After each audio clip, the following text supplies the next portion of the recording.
யாருக்கும் தவறுகள் செய்தேனோ, எவருக்கும் துன்பம் தந்தேனோ, கூறுங்கள் அன்பு தோழர்களே, குறைகள் இருந்தால் கூறுங்கள்.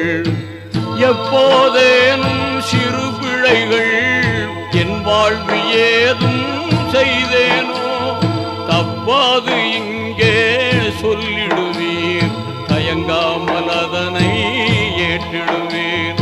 ஒரு நாள் மதீனா நகர்தனிலே ஓங்கும் மஸ்ஜிது நபவியிலே அது கேட்ட தோழர்கள் நெஞ்சங்கள் அதிர்ந்தது, அங்கமெல்லாம் நடுங்கியே. அது கேட்ட தோழர்கள் நெஞ்சங்கள் அதிர்ந்தது, அங்கமெல்லாம் நடுங்கியே. நீதி